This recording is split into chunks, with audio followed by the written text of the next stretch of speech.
प्यारे बच्चों में के आनंद आप सभी का स्वागत करता हूं। जैसा कि हम देख रहे थे कि एमपीपीएससी मुख्य परीक्षा पेपर सेकंड में हम बात कर रहे थे पार्ट बी की, और पार्ट बी के अंतर्गत कल हमने एक बेसिक जानकारी प्राप्त की थी। अब हम आगे बढ़ रहे हैं।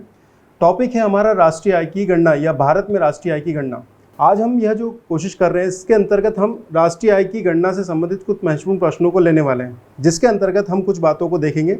जैसे सबसे पहला प्रश्न आपके सामने है, भारत में या कहें कि भारत में जो राष्ट्रीय आय के कॉन्सेप्ट हैं, जिसको आप 17 प्रकार के कॉन्सेप्ट्स के रूप में जानते हैं, उनमें सबसे महत्वपूर्ण कॉन्सेप्ट है जो बार बार सामान्यतः आपके सामने आता है, वह है जीडीपी। जीडीपी जिसे इंग्लिश में कहते हैं ग्रॉस डोमेस्टिक प्रोडक्ट। आप अपने प्रश्नों का तरीका अगर देखें एमपीपीएससी मुख्य परीक्षा में, तो 3 अंकीय प्रश्न, 5 अंकीय प्रश्न और 11 अंकीय प्रश्न पूछे जाते हैं। मैं अज्यूम करता हूं कि 3 अंकीय प्रश्न आपसे बन सकता है कि भारत के संदर्भ में या भारतीय अर्थव्यवस्था के संदर्भ में सकल घरेलू उत्पाद को परिभाषित कीजिए, समझाइए। यह सीधा प्रश्न आपसे बन सकता है कि जीडीपी को परिभाषित कीजिए। अब देखिए, जीडीपी को परिभाषित करना है तो आपको राष्ट्रीय आय की संकल्पनाओं के अंतर्गत कुछ कॉन्सेप्ट को समझना है। आप सभी जानते हैं कि राष्ट्रीय आय को आंकने के या मापन के 2 बड़े प्रमुख तरीके हैं, जिसके अंतर्गत पहला तरीका है भौगोलिक आधार और दूसरा जो तरीका है वो है जनसंख्या। जब आप कहते हैं कि किसी देश के अंतर्गत, ध्यान दीजिए, किसी देश के अंतर्गत होने वाला उत्पादन, तो वो देश का मतलब क्या है, वो टेरिटरी कौन सी है?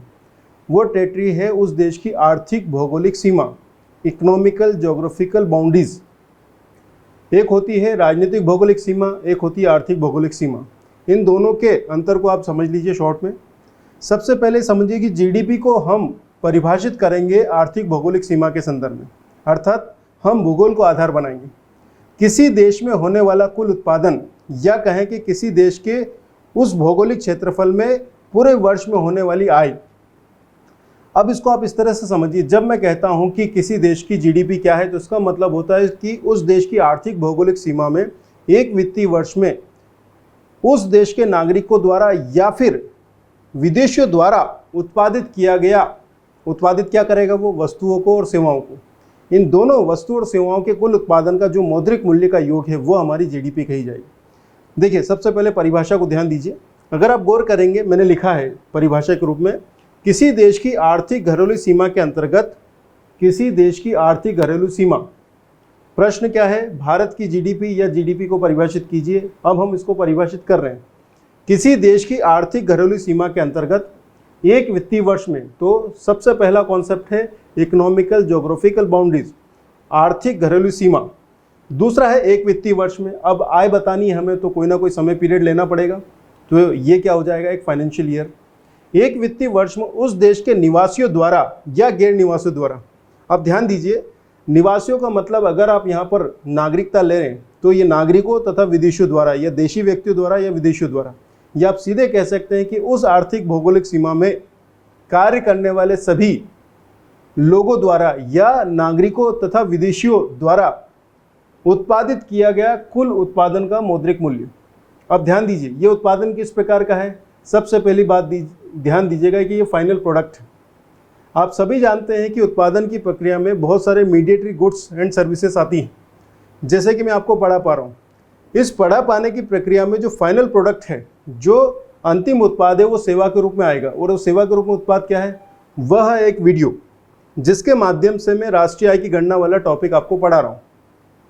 अब ये जो फाइनल प्रोडक्ट है, इसके लिए मुझे क्या चाहिए, कंप्यूटर चाहिए, मुझे कैमरा चाहिए, मुझे स्टडी मैटर चाहिए। ये मेरे लिए क्या हो जाएगा, मीडिएटरी गुड्स। जो फाइनल प्रोडक्ट बन रहा है वो क्या है, एक वीडियो। और उसके लिए सहयोगी जो वस्तुएं हैं, जो सेवाएं हैं, वो क्या हो जाएगी, मध्यवर्ती वस्तुएं और सेवाएं। ध्यान दीजिएगा, जब हम राष्ट्रीय आय की गणना करते हैं तब अंतिम वस्तु और सेवाओं के उत्पादन की बात करते हैं, और उन अंतिम वस्तु और सेवाओं के उत्पादन हेतु जिन वस्तु और सेवाओं की आवश्यकता पड़ती है, हम उसे क्या कहते हैं, मीडिएटरी गुड्स या मध्यवर्ती वस्तुएं। तो ध्यान दीजिए, जब किसी देश की आर्थिक भौगोलिक सीमा के अंतर्गत एक वित्तीय वर्ष में उस देश के निवासियों द्वारा, निवासियों का मतलब है कि वहां के नागरिकों द्वारा तथा गैर नागरिकों द्वारा, अर्थात उस आर्थिक भौगोलिक सीमा में रहने वाले सभी लोगों द्वारा, चाहे वो भारतीय हों या गैर भारतीय हों, चाहे वो देशज हों या विदेशज हों, वे सभी लोग जो इकोनॉमिक एक्टिविटीज़ को परफॉर्म कर रहे हैं, उनके द्वारा किया गया कुल उत्पादन। कुल उत्पादन किस प्रकार का होगा, फाइनल प्रोडक्ट्स। मध्यवर्ती वस्तुएं नहीं, बल्कि अंतिम उत्पाद, अंतिम सेवाएं, उस देश की आर्थिक भौगोलिक सीमा के अंतर्गत एक वित्तीय वर्ष में उस देश के लोगों द्वारा तथा विदेशियों द्वारा उत्पादित किए गए अंतिम वस्तु और सेवाओं के मौद्रिक मूल्य का कुल योग उस देश के संदर्भ में जीडीपी कही जाएगी। ध्यान दीजिए, किसी देश के आर्थिक भौगोलिक सीमा के अंतर्गत एक वित्तीय वर्ष में उस देश के निवासियों या गैर निवासियों द्वारा, यहाँ पर निवासी और गैर निवासी का तात्पर्य है नागरिकों तथा गैर नागरिकों द्वारा उत्पादित अंतिम वस्तुओं, फाइनल प्रोडक्ट की बात हो रही है, अंतिम वस्तुओं और सेवाओं के मौद्रिक मूल्य के कुल योग को उस देश के संदर्भ में सकल घरेलू उत्पाद या ग्रॉस डोमेस्टिक प्रोडक्ट कहा जाएगा। अब इस प्रश्न को मैंने आपके सामने एलोबरेट किया, अब इसको थोड़ा सा और विस्तार समझिए। देखिए, जब मैंने आपको बताया कि आय का मतलब क्या है, होने वाला उत्पादन। उत्पादन दो प्रकार का होता है, वस्तु और सेवाओं का। प्राथमिक क्षेत्र और द्वितीय क्षेत्र में वस्तुओं का उत्पादन मिलेगा आपको, गुड्स, और वहीं टर्सरी सेक्टर में मिलेगा आपको सर्विसेज। तो गुड्स एंड सर्विसेज का प्रोडक्शन होना चाहिए, वो हो भी रहा है, बहुत अच्छी बात है। तो गुड्स और सर्विसेज का प्रोडक्शन होगा प्राइमरी, सेकेंडरी और टर्सरी सेक्टर में। जब हम कहते हैं कि हमारी जीडीपी क्या है, हमारे देश की जीडीपी क्या है, इसका मतलब है कि हमारे देश में उत्पादित वस्तु और सेवाओं का कुल मूल्य, वस्तु और सेवाओं का प्रोडक्शन, ये मुद्दा है बच्चों। अब इसको आप एकदम क्रिस्टल क्लियरिटी के साथ समझ लीजिए। जब भी आप राष्ट्रीय आय की बात करेंगे तो एक वित्तीय वर्ष में बात करनी है, एक फाइनेंशियल ईयर के बारे में बात करनी है। एक वित्तीय वर्ष में उस देश की आर्थिक भौगोलिक सीमा, अब देखिए आर्थिक भौगोलिक सीमा और राजनीतिक भौगोलिक सीमा में अंतर क्या है। हमारी राजनीतिक भौगोलिक सीमा में जब हम एक अंतर्राष्ट्रीय संधि या एक ऐसी संधि जिसके अंतर्गत सभी ऐसे देश जिनकी सीमाएं समुद्रों से लग रही हैं, वो अपनी समुद्री तट रेखा से 200 नॉटिकल मील तक का जो क्षेत्र है उसमें इकोनॉमिक एक्टिविटीज परफॉर्म कर सकते हैं। अर्थात एक अंतर्राष्ट्रीय मैरीटाइम कन्वेंशन या संधि के माध्यम से यह तय हुआ कि भारत जैसे देश जिनकी सीमाएं समुद्र से लगती है, लैंड लॉक्ड कंट्री नहीं है। ये फायदा नेपाल या भूटान को नहीं है बच्चों। नेपाल और भूटान क्या है, लैंड लॉक कंट्री है, भू आवेष्टी देश हैं वो लोग। भारत क्या है, एक ऐसा देश है जिसकी सीमाएं समुद्र से टच होती है, और जिन देशों की सीमाएं समुद्र से टच होती है या छूती हैं, वे अपनी समुद्री तट रेखा से 200 नॉटिकल मील तक का जो क्षेत्र है, उस क्षेत्र में कोई भी इकोनॉमिक एक्टिविटीज़ परफॉर्म कर सकते हैं। और जब ये इकोनॉमिक एक्टिविटीज़ परफॉर्म करेंगे तब ध्यान दीजिएगा कि यहाँ पर जो होने वाला कुल उत्पादन है, वह उत्पादन उस देश की जीडीपी में शामिल किया जाएगा। मैं आर्थिक भौगोलिक सीमा को एक्सप्लेन कर रहा हूँ। राजनीतिक भौगोलिक सीमा 32,87,233 वर्ग kilometre plus exclusive economic zone का क्षेत्र, विशिष्ट आर्थिक क्षेत्र, जो कि हमारे देश के संदर्भ में बात करें तो 2.02 मिलियन वर्ग किलोमीटर क्षेत्रफल है बच्चों, काफ़ी बड़ा क्षेत्रफल है। और हमारे देश में हमारी जीडीपी में बहुत बड़ा योगदान है इस क्षेत्रफल से होने वाले कुल उत्पादन का। तो EEZ को जोड़ेंगे, साथ ही हम जोड़ेंगे विदेशों में स्थित वाणिज्यिक दूतावासों, इसके अलावा मिलिट्री बेस से प्राप्त भूमि। वहीं दूसरी तरफ अगर किसी देश की भूमि को हमने लीज पे ले रखा है तो इन सभी क्षेत्रों में होने वाले कुल उत्पादन को हम अपना आर्थिक भौगोलिक सीमा के अंतर्गत शामिल करेंगे और वहां पे होने वाले कुल उत्पादन को हमारे देश की जीडीपी में शामिल करेंगे। आप ध्यान दीजिएगा। इसी तरह से विदेशियों द्वारा या किसी विदेशी देश द्वारा, अमेरिका हो, ब्रिटेन हो, पाकिस्तान हो, इनके दूतावास जो भारतीय राजनीतिक सीमा में स्थित है, इनके मिलिट्री बेस अगर कोई स्थित है, इनके वाणिज्यिक दूतावास अगर कोई है, तो इन क्षेत्रों में जो क्षेत्र है, ये कुल क्षेत्र जो है वो हमारी राजनीतिक भौगोलिक सीमा में से घटाया जाएगा। तब हमें क्या मिलेगा, हमारा आर्थिक भौगोलिक क्षेत्रफल मिलेगा। और जब ये हमारा इकोनॉमिकल ज्योग्राफिकल एरिया मिलेगा तो यहाँ पर होने वाला जो कुल प्रोडक्शन है, जो वस्तु और सेवाओं का है, वह हमारी जीडीपी है। That's it. Gross domestic product भूगोल से संबंधित है। सीधा बोलें कि हमें केवल ये बताना है कि हमारी आर्थिक भौगोलिक सीमा में होने वाला कुल उत्पादन कौन उत्पादन करेगा, भारत का नागरिक करेंगे, और कौन करेगा, गैर भारतीय करेंगे, जिसे हम क्या कहते हैं, सामान्य निवासी। सामान्यतः जो हमारे देश में रहते हैं और उत्पादन करते हैं वो सामान्य निवासी कहे जाते हैं। इसमें देशी तथा विदेशी, भारतीय नागरिक तथा गैर भारतीय नागरिक दोनों शामिल हैं। अमेरिका का मिस्टर जॉनसन मध्य प्रदेश में आकर जबलपुर में बीड़ी का कारखाना लगाते हैं और यहाँ पर वर्ष भर में मान लीजिए कि वो 10 लाख का प्रोडक्शन करते हैं, तो क्या ये 10 लाख का प्रोडक्शन हमारी जीडीपी में शामिल किया जाएगा? उत्तर है हाँ, ये 10 लाख रुपए हमारी जीडीपी में शामिल होंगे। ध्यान दीजिए, शोएब अख्तर भारत आता है। शोएब अख्तर जानते हैं, प्रसिद्ध क्रिकेटर है। वह भारत आता है तथा भारत में आकर वो कमेंट्री करता है या किसी टीवी प्रोग्राम में इंटरव्यू देता है। इसके बदले में मान लीजिए कि उसको 5 लाख रुपए मिलते हैं। तो शोएब अख्तर ने भारत आकर जो 5 लाख रुपए कमाए वो भारत की आर्थिक भौगोलिक सीमा में कमाए। तो क्या ये भारत की जीडीपी में शामिल होगा? उत्तर है हाँ, ये भारत की जीडीपी में शामिल होगा। मैं आनंद मास्टर आपको पढ़ा रहा हूँ। कहाँ पढ़ा रहा हूँ? मैं आपको भारत की आर्थिक भौगोलिक सीमा में ही खड़े होकर आपको सर्विसेज दे रहा हूँ। तो मेरे द्वारा किया गया कुल उत्पादन का जो मूल्य है वह हमारी जीडीपी में शामिल होगा। कल मैं चला गया ब्रिटेन और वहाँ जाके लेक्चर देना शुरू किया मैंने जीडीपी पर, कॉन्सेप्ट समझाना शुरू किया। तो जो इनकम मैंने ब्रिटेन में खड़े होकर, अमेरिका में खड़े होकर, फ्रांस में खड़े होकर, यानी कि हमारे देश की आर्थिक भौगोलिक सीमा से बाहर खड़े होकर जो कुछ भी उत्पादित किया उसका जो मूल्य है, क्या वो हमारी जीडीपी में शामिल किया जाएगा? उत्तर है नहीं। हमारी जीडीपी का मतलब है हमारी आर्थिक भौगोलिक सीमा में होने वाला कुल उत्पादन, दैट्स इट। जो कि एक वर्ष में हो, उत्पादन कैसा हो, फाइनल गुड्स एंड सर्विसेज का हो, और हमें क्या करना है, उसका मॉनेटरी काउंट कर लेना है, दैट्स इट। तो अब हम फिर से जीडीपी को परिभाषित करेंगे। जीडीपी क्या है? राष्ट्रीय आय की एक ऐसी अवधारणा जो कि आर्थिक भौगोलिक सीमा में होने वाले कुल उत्पादन के मूल्य को परिभाषित करती है। राष्ट्रीय आय को मापने के 17 तरीके हैं कम से कम। उन 17 तरीकों में पहला तरीका जीडीपी है। सामान्यतः जीडीपी का मतलब क्या है? देखिए, जीडीपी एक ऐसा कॉन्सेप्ट है जो आपको बताता है कि आपकी इकोनॉमिक टेरिटरी में आर्थिक गतिविधियां बढ़ रही है कि घट रही है। अगर आर्थिक गतिविधियां बढ़ रही है, उत्पादन ज़्यादा होगा, और उत्पादन ज़्यादा होगा इसका मतलब हमारे देश के नागरिकों को पैसा मिलेगा। हमारे देश में तो मिलेगा कम से कम। मान लो मिस्टर जॉनसन ने 10 लाख कमाए, 20 लाख कमाए, 1 करोड़ कमाए, तो क्या वो भारत सरकार को इनकम टैक्स नहीं देगा? उत्तर देगा। देशी हो या विदेशी हो, भारतीय आर्थिक भौगोलिक सीमा में जो कुछ भी उत्पादित करेगा वो हमारी देश की जीडीपी है, दैट्स इट। तो आइए एक बार फिर से 3 अंकीय प्रश्न में हमें क्या बोलना है। जीडीपी का मतलब है किसी देश की आर्थिक भौगोलिक सीमा के अंतर्गत एक वित्तीय वर्ष में उत्पादित अंतिम वस्तुओं और सेवाओं के मौद्रिक मूल्य का योग। खत्म। ये उत्पादन किसके द्वारा किया गया, यह कंसर्न यहाँ पर नहीं है। तो 3 अंकीय प्रश्न जब भी आपके सामने आए तो आप जीडीपी को परिभाषित कर दीजिएगा। होपफुली मैं आपको एक्सप्लेन कर चुका हूँ। अब आगे बढ़ते हैं। अगला जो कॉन्सेप्ट है बच्चों, वह जो कॉन्सेप्ट है वह जुड़ता है एनडीपी के साथ। अभी हमने जीडीपी देखी, ग्रॉस डोमेस्टिक प्रोडक्ट। अब हम क्या देख रहे हैं? NDP, net domestic product. ध्यान दीजिएगा, ग्रॉस को हम हिंदी में कहते हैं सकल घरेलू उत्पाद। ग्रॉस डोमेस्टिक प्रोडक्ट, सकल घरेलू उत्पाद। वहीं एनडीपी, नेट डोमेस्टिक प्रोडक्ट, शुद्ध घरेलू उत्पाद। ग्रॉस और नेट के जो कॉन्सेप्ट है उसके बीच में एक कॉन्सेप्ट आता है जिसको हम बोलते हैं अवमूल्यन या डेप्रिसिएशन। डेप्रिसिएशन जिसको हिंदी में कहेंगे मूल्यह्रास। ध्यान दीजिए, कहीं कहीं किताबों में अवमूल्यन मिलेगा तो अवमूल्यन को हटा दीजिए, वहाँ पर एक ज़्यादा सटीक शब्द है मूल्यह्रास।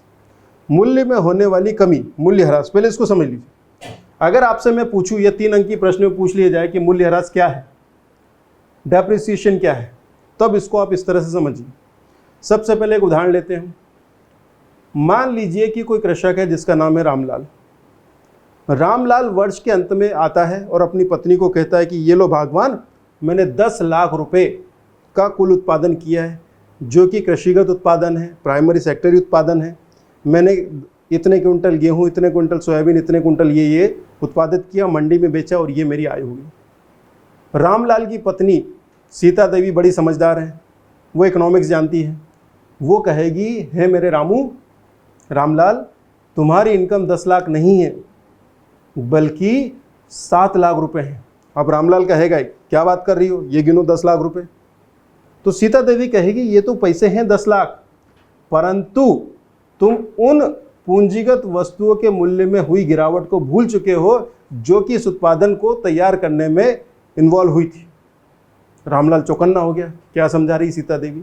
सीता देवी समझाती है कि हे रामलाल, वर्ष की शुरुआत में तुमने कृषि कार्य हेतु 10 लाख का ट्रैक्टर लिया था और दूसरे अन्य कृषि उपकरण खरीदे थे।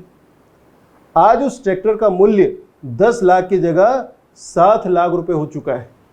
यानी कि वर्ष भर में तुमने ये 10 लाख रुपए की फसल उत्पादन के लिए जो ट्रैक्टर है, ध्यान दीजिए वो ट्रैक्टर कृषि भूमि में कार्य करने वाला ट्रैक्टर है, ना कि घूमने फिरने में काम आने वाली चीज़, अर्थात उपभोक्ता वस्तु नहीं है, बल्कि कैसी है, पूंजीगत वस्तु। ध्यान दीजिए, पूंजीगत वस्तु क्या होती है? ऐसी वस्तुएं जो कि उत्पादन की प्रक्रिया में इन्वॉल्व होती हैं तथा उत्पादन को संभव बनाती हैं। जैसे कि मेरे पास अगर कोई ट्रैक्टर है और अगर इस ट्रैक्टर को मैं कृषि भूमि में नियोजित करता हूँ, मैं एग्रीकल्चर लैंड में उसका प्रयोग करता हूँ और उत्पादन करता हूँ, तो मेरे लिए क्या हो गई, वो पूंजीगत वस्तु। पर इसी ट्रैक्टर का प्रयोग करके मैं घूमने जाता हूँ, ट्रालियों में सारे परिवार को भर लेता हूँ और घूमने जाता हूँ, तो ये क्या हो जाएगी, उपभोक्ता वस्तु। उपभोक्ता वस्तु की बात नहीं कर रहा हूँ, पूंजीगत वस्तु। उत्पादन की प्रक्रिया में शामिल होने वाली पूंजीगत वस्तुएं। एक और उदाहरण ले लीजिए पूंजीगत वस्तु को समझने के लिए, उदाहरणों से जल्दी बात समझ में आती है। रेफ्रिजरेटर, हमारे घर में, हमारे किचन में रखा हुआ रेफ्रिजरेटर, जिसको आप फ्रिज बोलते हैं, ये फ्रिज किस प्रकार की वस्तु है? उत्तर है, ये एक उपभोक्ता वस्तु है। ये पूंजीगत वस्तु नहीं है। क्यों? क्योंकि इसमें अपना दूध रखते हैं हम लोग, अपनी फल सब्जियां रखते हैं और उसका उपभोग करते हैं, कंज्यूम करते हैं उस रेफ्रिजरेटर की सेवाएं। ठीक, अब एक रेफ्रिजरेटर है जो कि किराना दुकान पर रखा हुआ है, मैंने किराना दुकान खोली, या फिर कोई पेयजल या फिर इस तरह की कि भैया जहाँ चाय नाश्ता होता है, मैंने वो रेफ्रिजरेटर अपने किचन से निकाला और अब अपनी दुकान पे रख लिया। वहाँ पर मैं अब लस्सी बनाता हूँ, लस्सी को ठंडा करने के लिए उस फ्रिज में रखता हूँ और फिर उस लस्सी को बेचता हूँ। मेरे द्वारा होटल सर्विसेज दी जाती है, होटल की सेवाएं दी जाती है। मैंने एक होटल खोल लिया, अब वो फ्रिज कहाँ रखा हुआ? होटल में। अब ये फ्रिज हो जाएगा पूंजीगत वस्तु, एक ऐसी वस्तु जो कि होटल सर्विसेज को प्रोड्यूस करने में, उसको उत्पादित करने में सहायता दे रही है। तो ऐसी वस्तुएं जो स्वयं के उपभोग के लिए होती है, उपभोक्ता वस्तुएं होती हैं। ऐसी वस्तुएं, ऐसी सारी वस्तुएं जिनका प्रयोग किसी उत्पादन के लिए किया जाता है, वो पूंजीगत वस्तुएं कही जाती हैं। आपके सामने रखा हुआ लैपटॉप, अगर मैं इस पर फिल्म देखने का कार्य करता हूँ या मनोरंजन का कार्य करता हूँ, तो इसका उपभोग मैंने खुद किया, परंतु इसी लैपटॉप के माध्यम से मैं आपको पढ़ाता हूँ, तो ये मेरे लिए क्या हो जाएगी? पूंजीगत वस्तु। तो ट्रैक्टर, फ्रिज, लैपटॉप, कोई भी चीज़ ले लीजिए, मोबाइल फ़ोन, अगर मोबाइल फ़ोन का प्रयोग आप खुद के लिए कर रहे हैं तो उपभोक्ता वस्तु, परंतु इसी मोबाइल से आप टेलीकॉलिंग का कार्य कर रहे हैं तो पूंजीगत वस्तु। वर्क एट होम में आप लैपटॉप का प्रयोग कर रहे हैं तो ये पूंजीगत वस्तु। मोबाइल फ़ोन का प्रयोग कर रहे हैं तो पूंजीगत वस्तु। उपभोग के लिए कर रहे हैं तो उपभोक्ता वस्तु। ध्यान दीजिए, हर उत्पादन की प्रक्रिया में कुछ पूंजीगत वस्तुएं नियोजित की जाती है, अर्थात उनको उसमें डाला जाता है। और जब पूंजीगत वस्तु इनमें डाली जाती है तो ध्यान दीजिएगा कि उन वस्तुओं के मूल्य में गिरावट आती है। मूल्य में गिरावट क्यों आती है? क्योंकि उस पूंजीगत वस्तुओं में घिसावट आती है। इसको इकोनॉमिक्स की भाषा में कहते हैं डेप्रिसिएशन या मूल्य ह्रास, मूल्य में होने वाली ह्रास या मूल्य में होने वाली कमी। तो डेप्रिसिएशन क्या है, इसको परिभाषित कर लीजिए। 3 अंक की प्रश्न पूछा जा सकता है कि उत्पादन की प्रक्रिया के दौरान पूंजीगत वस्तुओं के मूल्य में घिसावट के कारण कमी देखी जाती है उनके मूल्य में, और यही जो घिसावट है, ये जो मूल्य में कमी है, ये क्या है? डेप्रिसिएशन। तो रामलाल ने वर्ष भर में 10 लाख का उत्पादन किया, बिल्कुल सही बात, किंतु ध्यान दीजिए, किंतु 3 लाख का डेप्रिसिएशन उसने काटा नहीं। बड़ी बड़ी फैक्ट्रियां काम करती है, हर वर्ष उन वस्तुओं, उन मशीनों के मूल्य में कमी होती है क्योंकि वो घिसती हैं। एक समय बाद उनकी वैलिडिटी खत्म हो जाएगी, उन मशीनों को भंगार में बेचना पड़ेगा। तो फैक्ट्री मालिक हर साल प्रोडक्शन की जब कीमत निकालेगा तो एक तो निकालेगा ग्रॉस प्रोडक्शन, कुल उत्पादन इतना हुआ, दूसरा निकालेगा नेट प्रोडक्शन, जो कि निकालेगा वो डेप्रिसिएशन काटने के बाद। तो वास्तव में रामलाल को जो इनकम हुई है वो 10 लाख की नहीं, 7 लाख की हुई है, जो कि उसकी शुद्ध इनकम है। ध्यान दीजिए, अगर रामलाल की इनकम ही हमारी जीडीपी काउंट करें तो जीडीपी हो जाएगी 10 लाख और एनडीपी क्या हो जाएगी? नेट डोमेस्टिक प्रोडक्ट क्या हो जाएगा? हो जाएगा 7 लाख। तो ध्यान दीजिए, जब आपको एनडीपी, नेट डोमेस्टिक प्रोडक्ट अर्थात शुद्ध घरेलू उत्पाद को परिभाषित करना हो, आपसे 3 अंक की प्रश्न में पूछा जा सकता है, तब आपको कहना है कि जीडीपी माइनस मूल्य ह्रास इक्वल टू शुद्ध घरेलू उत्पाद, NDP equal to GDP minus depreciation, ये हो जाएगा बच्चों। इसको परिभाषित करना है 3 अंकीय प्रश्न में, तो हमें लिखना पड़ेगा किसी देश की आर्थिक घरेलू सीमा के अंतर्गत एक वित्तीय वर्ष में उस देश के निवासियों या गैर निवासियों द्वारा उत्पादित अंतिम वस्तुओं और सेवाओं के मौद्रिक मूल्य का योग, ये तो हो गई जीडीपी, योग तक क्या हो गया जीडीपी, में से जब मूल्यह्रास घटाया जाता है तो अब एनडीपी नेट डोमेस्टिक प्रोडक्ट प्राप्त होता है। फिर से क्लियर करता हूं, ध्यान दीजिए। जीडीपी क्या है, ग्रॉस डोमेस्टिक प्रोडक्ट क्या है। नंबर 1 पहला बिंदु, राष्ट्रीय आय को एक्सप्लेन करने वाली एक अवधारणा, एक कॉन्सेप्ट। ये अवधारणा या कॉन्सेप्ट किससे जुड़ा हुआ है, आर्थिक भौगोलिक सीमा से। आर्थिक भौगोलिक सीमा में देश के नागरिकों द्वारा या विदेशियों द्वारा उत्पादित किया गया कुल जो मूल्य है, जो कुल उत्पादन है, वही हमारी क्या हो जाएगी, जीडीपी। जीडीपी क्या है, आर्थिक भौगोलिक सीमा में एक वर्ष में होने वाला कुल उत्पादन। उत्पादन कैसा होगा, फाइनल गुड्स एंड सर्विसेज। खत्म। अब आ जाइए दूसरा कॉन्सेप्ट मैंने बताया आपको, मूल्यह्रास। मूल्यह्रास क्या है, डेप्रिसिएशन क्या है। यह वह अवधारणा है जो हमें यह बताती है कि हर उत्पादन की प्रणाली में, हर उत्पादन की प्रक्रिया में, प्रोडक्शन प्रोसेस में हम बहुत सारी कैपिटल गुड्स, पूंजीगत वस्तुओं को इन्वॉल्व करते हैं और इस उत्पादन की प्रक्रिया में उन पूंजीगत वस्तुओं के मूल्य में कमी देखी जाती है। और ये कमी क्यों होती है, क्योंकि उन पूंजीगत वस्तुओं के में घिसावट होती है, उनका मूल्य कम होता है। वस्तुतः यह एक छुपी हुई लागत है, एक हिडन कॉस्ट। और ये हिडन कॉस्ट को जब हम कुल उत्पादित मूल्य में से घटाते हैं तब हमें मिल जाता है शुद्ध या नेट। तो जब आप कहेंगे कि एनडीपी क्या है हमारे देश की, तो हमें क्या करना है, देश की जीडीपी लेनी है और उसमें से डेप्रिसिएशन हटा देना है, मूल्यह्रास हटा देना है, तो हमें मिल जाएगी शुद्ध घरेलू उत्पाद या नेट डोमेस्टिक प्रोडक्ट। इसको लिखेंगे कैसे, बता दीजिए। पहले जीडीपी का कॉन्सेप्ट आपको पता ही है। एक वित्तीय वर्ष में किसी देश की आर्थिक भौगोलिक सीमा के अंतर्गत उत्पादित अंतिम वस्तु और सेवाओं का कुल मौद्रिक मूल्य का योग, जो कि उस देश के नागरिकों तथा विदेशियों द्वारा उत्पादित किया गया है। खत्म। अब ये जो उत्पादित मूल्य है, इसी में से हमें क्या घटा देना है, मूल्यह्रास। तो लिखेंगे कैसे, किसी देश की आर्थिक घरेलू सीमा के अंतर्गत एक वित्तीय वर्ष में उस देश के निवासियों या गैर निवासियों या नागरिकों या गैर नागरिकों द्वारा उत्पादित अंतिम वस्तु और सेवाओं के मौद्रिक मूल्य के योग में से जब मूल्यह्रास घटा देंगे तब हमें क्या मिल जाएगा, हमें मिल जाएगा नेट डोमेस्टिक प्रोडक्ट मिल जाएगा बच्चों। होपफुली आपको समझ में आ गया हो। यहाँ गलती से जीडीपी लिख गया है, इसको आप एनडीपी कर लीजिएगा, है ना। क्या मैं आगे बढ़ सकता हूँ अब, चलिए। मूल्यह्रास या डेप्रिसिएशन भी 3 अंक की प्रश्न में पूछा जा सकता है, इस पर हमें काम करना है। अब हम बात करेंगे जीएनपी पे। नेशनल इनकम से जुड़ी हुई एक अन्य महत्वपूर्ण जो कॉन्सेप्ट है उसको कहते हैं ग्रॉस नेशनल प्रोडक्ट। ध्यान रखिए, जीएनपी। अभी तक हमने किसकी बात की थी, जीडीपी की और एनडीपी की। ग्रॉस डोमेस्टिक प्रोडक्ट की बात की थी हमने, नेट डोमेस्टिक प्रोडक्ट की बात की थी। अब हम बात करेंगे जीएनपी, ग्रॉस नेशनल प्रोडक्ट। तो मैंने आपको बताया था कि राष्ट्रीय आय की अवधारणा को जब हम भूगोल से जोड़ते हैं तब जीडीपी और एनडीपी के कॉन्सेप्ट आते हैं। और जब हम इसको जनसंख्या आधारित बनाते हैं या कहें कि उस देश के नागरिकों द्वारा किया गया कुल उत्पादन अगर हम जोड़ते हैं तो वो जीएनपी के रूप में काउंट होता है।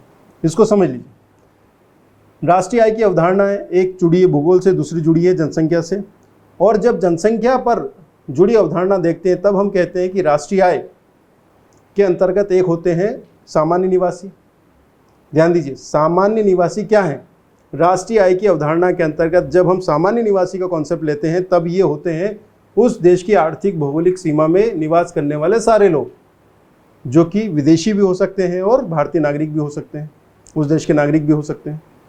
वहीं दूसरी तरफ जब आपसे कहा जाता है कि भैया जीएनपी ग्रॉस नेशनल प्रोडक्ट की बात करो, तब हम बात करते हैं कि भैया किसी देश के नागरिकों द्वारा, आपसे पूछा बताओ जीएनपी क्या है, भारत की जीएनपी क्या है, तो मैं सीधे कहूंगा भारत के नागरिकों द्वारा एक वित्तीय वर्ष में अर्थात एक पूरे साल में जितनी भी वस्तुएं और सेवाएं जो कि फाइनल गुड्स एंड सर्विसेज हैं, अंतिम वस्तु और सेवाओं को जो उत्पादन किया गया है उसका जो मौद्रिक मूल्य है उसको जोड़ लो। और अगर आपने ये कर लिया तो वो हमारी जीएनपी है। इसका मतलब क्या है, भारत समझ पा रहे हैं, हमारे देश में कौन रह रहे हैं? रामलाल भी रह रहा, मिस्टर जॉनसन भी ले रहा है। पहले जीडीपी निकाली तो रामलाल और मिस्टर जॉनसन दोनों को शामिल कर लिया था, बहुत अच्छी बात। अब हमें क्या करना है? केवल रामलाल की इनकम को काउंट करना है। परंतु रामलाल का एक भाई भी है जिसका नाम है श्यामलाल, जो कि अमेरिका के कैलिफोर्निया में बैठकर सॉफ्टवेयर इंजीनियर की सेवाएं दे रहा है।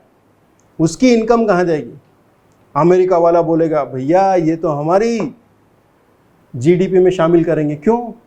क्योंकि श्यामलाल जो है, जो कि एक भारतीय व्यक्ति है परंतु अमेरिका में बैठा है, वो अमेरिका की आर्थिक भौगोलिक सीमा में उत्पादन कर रहा है, तो वो जो इनकम है, वो जो उत्पादन है, वो अमेरिका की जीडीपी में शामिल होगा। हमने कहा ठीक है साहब, पर श्यामलाल बहुत सियाना है, उसने पैसे कमाए और भारत को भेज दिया, अपने भाई रामलाल और अपनी माताजी को भेज दिया। अब माताजी को जो पैसे मिले, ये पैसे आए हैं प्रॉपर चैनल से, लीगल है। अब बाकी लोग बैठे हैं कि इसको कहाँ काउंट करेंगे? तब सीएसओ कहेगा चिंता ना करें, आप इसको जीएनपी में काउंट करो, ग्रॉस नेशनल प्रोडक्ट में, क्योंकि ये हमारे देश के नागरिक द्वारा उत्पादन किया गया है, हमारे नागरिकों की आय है ये, और इसी आय को हमें जोड़ना है। फिर से जीडीपी तथा एनडीपी का कॉन्सेप्ट भौगोलिक सीमा से जुड़ा है। जीएनपी तथा एनएनपी नेट नेशनल प्रोडक्ट का जो कॉन्सेप्ट है वह जुड़ा हुआ है जनसंख्या से। जनसंख्या का मतलब नागरिकों से। भारत की जीएनपी क्या है? ग्रॉस नेशनल प्रोडक्ट क्या है? सकल राष्ट्रीय उत्पाद क्या है? जीएनपी क्या है? तो मैं सीधे कहूंगा भारतीय नागरिकों द्वारा किया गया कुल उत्पादन, जो कि भारत की सीमा के अंतर्गत, भौगोलिक सीमा के अंतर्गत हो या बाहर हो, कहीं भी हो, उसको जोड़ लो, बस खत्म। अभी जोड़ना बहुत आसान है। कैसे आसान है? मैं एक कागज कलम लेता हूँ और जितने भी हमारे देश के नागरिक हैं, पहले तो सबसे जाके उनकी इनकम पूछ लेता हूँ, फिर मात्र 200 के लगभग देश हैं, वहाँ जा जाके ढूंढ लेता, अच्छा रामलाल तुम यहाँ पे हो, श्यामलाल तुम हो, तुम बताओ तुम्हारी इनकम क्या है। थोड़ा कॉम्प्लिकेटेड हो जाएगा, इतने संसाधन नहीं है हमारे पास। फिर क्या तरीका है? कुछ नहीं करना है। भारत की जीडीपी है, बहुत अच्छी बात, अमेरिका की जीडीपी है, मान लो दो ही देश हैं, भारत की जीडीपी, अमेरिका की जीडीपी, मतलब क्या है? भारत में, भारत की आर्थिक भौगोलिक सीमा में हुआ कुल उत्पादन, और अमेरिका की जीडीपी, अमेरिका की आर्थिक भौगोलिक सीमा में होने वाला कुल उत्पादन। कोई समस्या नहीं। मिस्टर जॉनसन जबलपुर में बैठे हैं और श्यामलाल कैलिफोर्निया में बैठा है, तो हमें क्या करना है? हमारी जीडीपी में श्यामलाल की आय को जोड़ना है, जो कि अमेरिका में बैठा हुआ है, और मिस्टर जॉनसन जो कि जबलपुर में बैठा है, उसकी आय को घटा लेना है। अर्थात जीएनपी इक्वल टू, ध्यान दीजिएगा, जीएनपी क्या है? जीएनपी है हमारे देश के नागरिकों द्वारा किया गया कुल उत्पादन, देश के अंदर या बाहर। तो इसको निकालेंगे कैसे? जीडीपी हमें पता है हमारे देश की जीडीपी क्या है, पहले निकाल ली। उसमें क्या जोड़ लेंगे? हमारा जो दोस्त, हमारा जो भाई श्यामलाल अमेरिका में बैठा, उसकी आय जोड़ लेंगे, और घटा क्या लेंगे? अमेरिका का नागरिक जो भारत में बैठा है। तो GNP equal to GDP plus X minus Y. तो प्लस एक्स क्या है? भारतीय नागरिकों द्वारा विदेशों में अर्जित आय, और माइनस वाई क्या है? यहाँ पर वाई क्या है? ये है विदेशियों द्वारा भारत में अर्जित आय। खत्म। ये निकालने का तरीका हो गया। परिभाषित कैसे करेंगे? सकल राष्ट्रीय उत्पाद से आशय है एक वित्तीय वर्ष में एक देश के नागरिकों द्वारा, अगर पूछते भारत की जीएनपी क्या है, तो कहेंगे भारत के देश के नागरिकों द्वारा देश की आर्थिक घरेलू सीमा के अंतर्गत या बाहर उत्पादित की गई अंतिम वस्तुओं और सेवाओं का मौद्रिक मूल्य का योग। That's it. समझ पा रहे हैं? फिर रिपीट करता हूं। जीएनपी का मतलब है हमारे देश के नागरिक, भारतीय नागरिकों द्वारा किया गया कुल उत्पादन। एक साल में होना चाहिए, फाइनल गुड्स एंड सर्विसेज के रूप में होना चाहिए, मुद्रा के रूप में काउंट भी करेंगे, चाहे डॉलर में काउंट कर लो चाहे रुपये में, कोई समस्या नहीं। तो यह उत्पादन कहाँ करेगा? या तो भारत की आर्थिक भौगोलिक सीमा में करेगा या फिर बाहर करेगा। खत्म। तो जीएनपी क्या है? सकल राष्ट्रीय उत्पाद से आशय है एक वित्तीय वर्ष में, एक फाइनेंशियल ईयर में एक देश के नागरिकों द्वारा उस देश की आर्थिक घरेलू सीमा के अंदर या बाहर किया गया कुल उत्पादन का मौद्रिक मूल्य। उत्पादन कैसा होना चाहिए? फाइनल होना चाहिए, अंतिम होना चाहिए। मीडिएटरी गुड्स एंड सर्विसेज को काउंट नहीं करेंगे। जीएनपी का फॉर्मूला क्या है? जीएनपी कैसे निकालेंगे? तो जीडीपी को में से कुछ जोड़ेंगे और कुछ घटाएंगे। GNP equal to GDP plus X. X क्या है? भारतीय नागरिक जो विदेशों में कमाते हैं, और माइनस वाई वो क्या है? विदेशी जो कि भारत में कमाते हैं बच्चों। होपफुली मेरे हिसाब से आपको जीएनपी में समझा चुका हूं। प्रश्न और उसका उत्तर लिख के दे दिया है। सबसे सरलतम भाषा में है, कोई टेक्निकल टर्म्स का प्रयोग ज़्यादा नहीं है और जहाँ भी हो रहा है उसको मैं एक्सप्लेन करता जा रहा हूँ। होपफुली समझ में आ ही रहा होगा। अब हम अगला कॉन्सेप्ट एक्सप्लेन करते हैं जिसको हम कहते हैं NNP, नेट नेशनल प्रोडक्ट। अब इसको समझ लिए थोड़ा सा। हमने समझा GDP, हमने समझा NDP, हमने समझा GNP, तो क्या हम समझ लेंगे NNP? बस वही मूल्यह्रास का कॉन्सेप्ट ले आइए। मूल्यह्रास क्या है? हर प्रकार के उत्पादन में, प्रत्येक प्रकार का उत्पादन चाहे वस्तुओं का हो या सेवाओं का, वहाँ पर आपको पूंजीगत वस्तुएं डालनी है। पूंजीगत वस्तुओं के मूल्य में लगातार उनके प्रयोग में आने से क्या होगा बच्चों? उनके लगातार प्रयोग होने से उनके अंदर होगी घिसावट, उनके मूल्य में आएगी कमी, और उनके मूल्य में होने वाली जो कमी है वही क्या है? मूल्यह्रास। तो जब हमें ग्रॉस नेशनल प्रोडक्ट मिल गया, GNP मिल गया, तो GNP में से आप मूल्यह्रास घटा दो तो आपको क्या मिल जाएगा? शुद्ध राष्ट्रीय उत्पाद, आपको NNP मिल जाएगा, नेट नेशनल प्रोडक्ट मिल जाएगा। कुछ समझे? अब ये तो मैंने समझा दिया।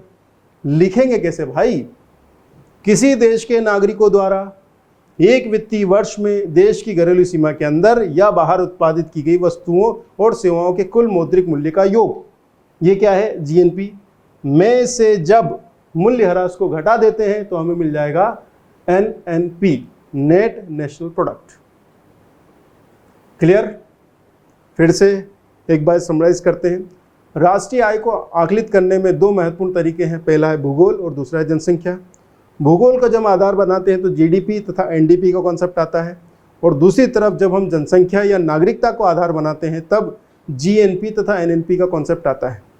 GDP क्या है? किसी देश के नागरिकों द्वारा या विदेशियों द्वारा उस देश की आर्थिक भौगोलिक सीमा के अंतर्गत एक वित्तीय वर्ष में किया गया कुल उत्पादन, जो कि फाइनल गुड्स एंड सर्विसेज के रूप में होता है, उसका कुल टोटल जो है वो हमारी GDP है। GDP का मतलब एक ही है, हमारी आर्थिक घरेलू सीमा के अंतर्गत किया गया कुल उत्पादन, नागरिकों द्वारा या विदेशियों द्वारा, खत्म। इससे ज़्यादा कुछ नहीं है। फिर मैंने आपको बताया मूल्यह्रास का कॉन्सेप्ट, डेप्रिसिएशन का, पूंजीगत वस्तुओं के मूल्य में होने वाली कमी जो कि घिसावट के कारण होती है। तो हमें क्या करना है? हमें GDP में से मूल्यह्रास को घटा देना है, तो हमें क्या मिल जाएगा? नेट डोमेस्टिक प्रोडक्ट, NDP मिल जाएगा, शुद्ध घरेलू उत्पाद मिल जाएगा। क्या करना है? शुद्ध घरेलू उत्पाद इक्वल टू सकल घरेलू उत्पाद GDP माइनस मूल्यह्रास, दैट इज कॉल्ड NDP। इसके बाद आगे बढ़ते हैं। जब हम नागरिकता को आधार बनाएंगे तब पहला कॉन्सेप्ट आएगा GNP, ग्रॉस नेशनल प्रोडक्ट। इसका मतलब क्या है? इसका सिंपलेस्ट वे है कि हमारे देश के नागरिकों द्वारा कहीं भी भारत के अंदर या भारत के बाहर, हमारी आर्थिक घरेलू सीमा में हो या किसी अन्य देश की घरेलू सीमा में हो, वहाँ पर किया गया कुल उत्पादन जो कि फाइनल गुड्स एंड सर्विसेज के रूप में होगा, और उसका जो मौद्रिक मूल्य है उसको जब हम जोड़ लेंगे तब वो हमारी हो जाएगी GNP। हमारा दोस्त श्यामलाल जो कैलिफोर्निया में बैठा है, वो जो कुछ भी कमाएगा वो हमारी GNP है। ध्यान दीजिएगा। विराट कोहली ऑस्ट्रेलिया गया, वहाँ क्रिकेट खेला और उसको मैच फीस में जो भी पैसा मिला, जितने भी 200-400 रुपये मिले, वो जो 200-400 रुपये हैं वो क्या है? वो हमारी GNP है और ऑस्ट्रेलिया की GDP है। शोएब अख्तर जब भारत आएगा और यहाँ पर वो न्यूज़ चैनल पर बैठकर कोई चर्चा करेगा और उसको जो फीस मिलेगी, उसको जो पैसा मिलेगा, वो भारत की GDP में है और पाकिस्तान की GNP में है। वहीं सुनील गावस्कर जब पाकिस्तान के कराची में बैठकर कोई पैसा कमाएगा तब वो भारत की GNP में शामिल होगा और पाकिस्तान की GDP में शामिल होगा, क्योंकि उनके डोमेस्टिक एरिया में बैठ के वो प्रोडक्शन हुआ है। ध्यान दीजिएगा इस बात को। तो होपफुली मैं आपको समझा चुका हूँ आज GDP, NDP, डेप्रिसिएशन, GNP तथा NNP का कॉन्सेप्ट। अभी मैं बहुत ज़्यादा आपको कोशिश कर रहा हूँ कि परेशान ना करूँ, धीरे धीरे हम आगे बढ़ें। आज के लिए इतना पर्याप्त है। धन्यवाद।